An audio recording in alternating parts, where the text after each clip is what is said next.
So I'm going to cover why you should be selling some of your profit into Bitcoin in this crypto bull run. Now, firstly, this might not be for you. You might not actually like Bitcoin, but if that's the case, you should really still watch this video to understand why this is important, to understand when to be in the market at the right time, certainly in altcoins, and when not to be. The penny will drop for a lot of people. It will drop pretty damn quickly, but you need to watch this entire video to see exactly how it works so you understand the whole element around it. I'll try my best to get the obvious point across. I do apologize, I am a little bit thick, so please bear with me. We'll go over how I built my portfolio over the last couple of years, certainly using Bitcoin as my dominant currency, moving it into altcoins and back into Bitcoin again over time, creating wealth, using Bitcoin as that unit pair.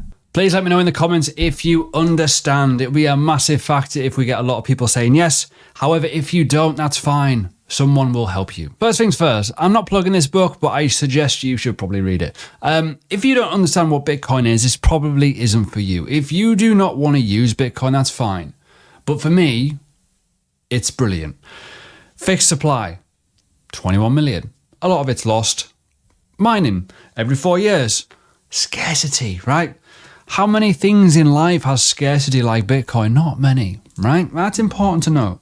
So for me, this is where you need to fine tune your little noggin. Stop worrying about USD, right? That's kind of the crux of it. The penny will drop in a second when I tell you something, but if you use Bitcoin as the overall value, whether you've got 0.5 BTC or whatever, who cares? You need to work on that as a premise because over time, Bitcoin is getting more valuable due to the scarcity factor, due to the utility of it and the use of it and the more interest in the institutions buy it. You get the idea, right? Problem is people look at the USD pairs, which is fine. It's not your fault. It's just how exchanges are, which we'll go through the origins of why it's important. But for me, when I look at my portfolio, there's two things I look at. One, how much money is it worth? And two, how much Bitcoin is it worth? This is where it gets important. You need to pin your ears back because there will be times where you buy into an altcoin and it will get bled out massively against the BTC pairs. Therefore, it'd be better just buying Bitcoin, right? That's kind of how it works. And this is what I'm going to prove to you in this video. So we're going to get into the screen. We're going to look at the origins of why my mind is set like an old school person, basically. Alrighty then. So back in October time, 2016 was roughly when I was experimenting with this whole magic internet money, right? Didn't really understand what I was getting into, but here we are, right? I want you to tell me something. Feel free if you were around at this point. There wasn't stable currencies that much back in these days. Can you see Tether anywhere? No, you probably can't. Which is important to know. So when we talk about this, and I'm going through it again, there you go, it's ranked 29. It was a $6.7 million market capitalization coin with only $263 of volume. There wasn't a thing. So when we went on exchanges back in the day, it was all done in the BTC. You put BTC in, you bought an altcoin / BTC. It was priced in that. It still is priced in that. I don't think you understand it. This is where the penny will drop for a lot of you. Your altcoins have got value. Let's look at Polkadot. Polkadot is currently $10.46. Cool, right?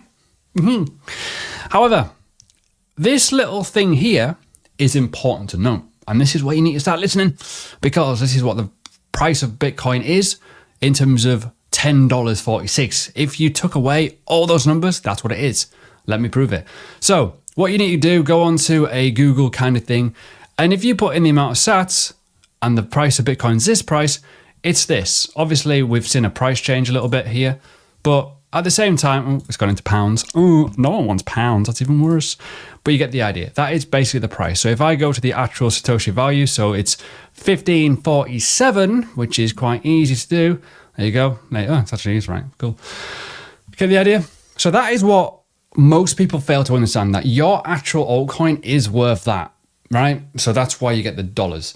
This is where it really confuses people when we start talking about Bitcoin doing multiples. Because if Bitcoin does say, I don't know, 2x from here, flies, goes over 6 figures, Polkadot traditionally, if it remains at this value, will be double in price as well, because that has, you know what I mean? The value of that has doubled. But what problems that we tend to have in the world of crypto is if Bitcoin goes too powerful, this will start going up, but you don't notice that this is going down. Therefore, it's probably better off just buying Bitcoin. That's where the problems lie. So I'll go through that so you understand it and you can see it in more real detail. But in terms of like the simplicity of this to understand, every single dollar value that you've got is derived from Bitcoin value, right? Or Ethereum value, or whatever you want to sell it into. People get confused by that, and I understand why. So when you go onto CoinGecko, for example, and you look at every single thing, right? It's all got a value. So Avalanche, for example here, it's worth that. So if I put in this in the exact same box, which is very, very easy to do, what's that? $43.03. Not hard, is it? So what charts do you need? This is where you also need to pin your ears back. I've got a few on here. You've probably seen them on my videos, right? So we have the BTC.D is the main one, Bitcoin dominance. What does it mean? It means what is the strength of Bitcoin versus everything else. So this is one coin, Bitcoin, at a rate of 54% dominance versus probably 2 million coins at the moment, give or take, around that, which is scary, right? So basically, in simple terms, you've got to understand that this is kind of the strength of an asset, and this is why you should be selling or not selling or buying or not buying, right? Now, you have other ones as well. You got .D, you got Ethereum.D, Cardano.D. All of these is basically the strength of the coin. So if this is going to be stronger and it's worth more in dominance and it's more dominant versus other coins, it's going to be worth more, right?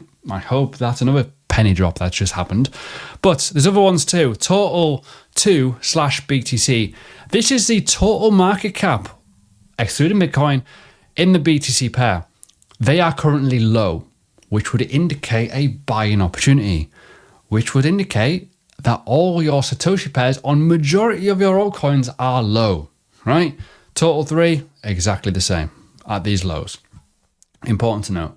You also have stable currency dominance as well. So the stable currencies, this is obviously a really good metric as well in terms of how many stables are in the market versus how much is like not, if that makes sense. So i.e. how many people holding stables. If this is really, really high, you probably notice that the USD price is very, very low. If it's very, very low, probably notice that the altcoins are kind of doing okay, right? Or Bitcoin's doing okay in this sense. So the rules differ on different things. This is going to be simple. Bitcoin.D. When dominance of Bitcoin is low, that would indicate that altcoins are doing better against it, right? Therefore, we have had an alt season, okay?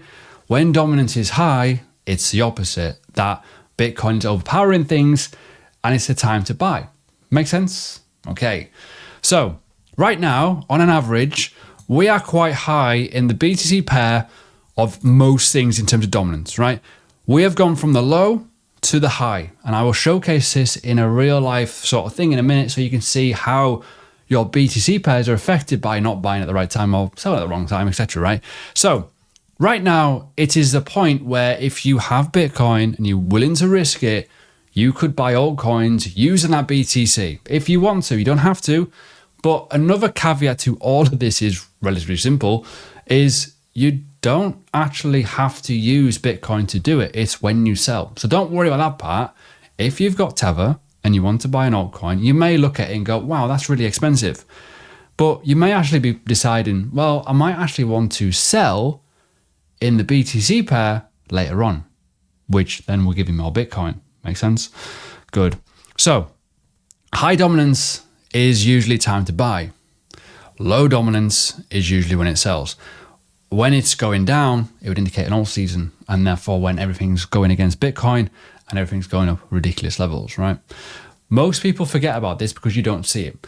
When it's going up, and I talked about it before, when your Satoshi value is X amount and the price of Bitcoin is another amount and Bitcoin keeps going up, you're actually thinking, I'm making money because Bitcoin's going up. But you are actually losing money, and I will explain that in a second. So keep that thought in your head, losing money. what you actually are losing is BTC. Right, let me explain with Polkadot. Polkadot, at these dominance lows roughly in November 2022, you can see here that the dominance of, Polkadot was roughly about 3,000 Satoshis. What's actually happened here is you've lost a lot of money, right, in terms of value in BTC worth. So you may be up in USD, but actually would have been better off just buying Bitcoin at that point. This is because the dominance is actually rising. So most altcoins actually look like this. They do, which is quite scary. So when dominance is low, it's kind of the time to sell into Bitcoin and remain in Bitcoin. Just chill out a bit, right? Because when dominance goes high, we're going to see that the melt is happening with your altcoins, diminishing returns, right? Yeah, they may well make some USD, but that's only because Bitcoin's gone up, right? So when you see that there, cool. If I move the needle over a little bit to where these highs were, can you see this? As dominance went from really high and it was really low here, this dropped. This was the alt season, what we had in the previous cycle. What happened? Well, the Satoshi values of Polkadot went from 1,900 to roughly 10,000, making you a 5x. So what is that in real life numbers? Well, this is what I mean. If you go back in time and you go, right, I'm going to buy Polkadot. Yeah, cool, right? As I said before, it doesn't matter what you buy into, it's what you sell. If you were to buy at these levels, and I know this is going to be what if scenarios, and let's just say you put in 1 BTC at that point. Now, if we go back in time, in December 2020, Polkadot would have been a much lower price than it is today, right? So if we go back and we look at November times, let's have a little look there when we go to Bitcoin. Now, this is where it gets interesting. This is how you've made a lot of money. So if we go back in time, maximum value. So that sort of time period of what? November time, bear with me. There we go. Roughly, what was it? Roughly $15,000, right? So if you put in a $15,000 investment into, that alone, cool, right? And obviously if it goes up, say 4 or 5x, your one Bitcoin, which was worth roughly $15,000, is now multiplied into multiple Bitcoins, as in you've just gained 5 more, right? Then if you're looking at the value of the price, cool, makes sense. Because all you're doing is basically looking at what the price of it is in terms of Satoshis and how much you've made. Every portfolio tracker can toggle this, and you can see if you use Delta, for example, you can see how much your altcoins are worth in BTC. It's very, very simple.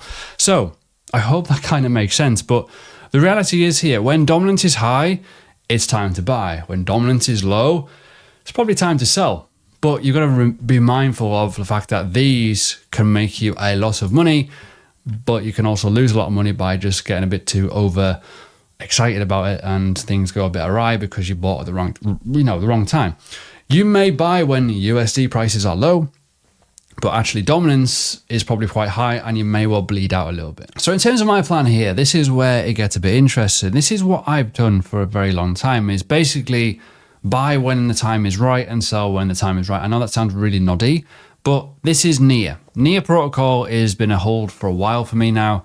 There is times where I've been in a bit of drawdown, but there's been times where I've been in massive profit. It just depends when you buy. When this goes up eventually over time, I'll be very happy to just sell into Bitcoin, and I've made a 3, potentially 4x on the Satoshi value of NIA. To determine a successful altcoin, it has to run against Bitcoin, basically, in small periods and have a good price. Too many people get caught out. Now, let's look at a real example of something that's done very, very well, okay, over the last year. Injective. Injective looks like this. It's against everything. But have a little look at that chart and kind of visualize it a little bit, because I'm going to show you something in a second where you're going to be like, oh, I really, really get it now. It makes sense. Because if I go on to, say, the 2 chart and we look at, say, injective BTC here, you're going to notice that this also mirrors it, but much higher, very, very aggressive. You need your altcoins to look like that. You need them to go up in USD and in the BTC pair. To do that, you need to buy at the right time, which is when dominance is high, and sell when it's lower. Obviously, this could still run much higher. But there's a massive warning to this. Chainlink did the exact same thing in the prior cycle, right? In 2020, it ran hard against everything, did very well. In the actual bull run, it didn't do as much. So be mindful. To me, if I was an injective and this kept on rocketing, I would have been selling this shit right out of it into Bitcoin, because then I've got Bitcoin to then use and potentially have some USD just in case it doesn't quite do as well. It's already going quite badly for so far. This could be retracement and go higher. But look at this. I know the dominance is dropping against Bitcoin, but it's actually still going up in USD price, which will confuse people. People still think it's doing amazing, but actually, let's look at it. This is down 40% in Bitcoin versus the highs. However, it's about to close a candle at level highs in USD. Why is that?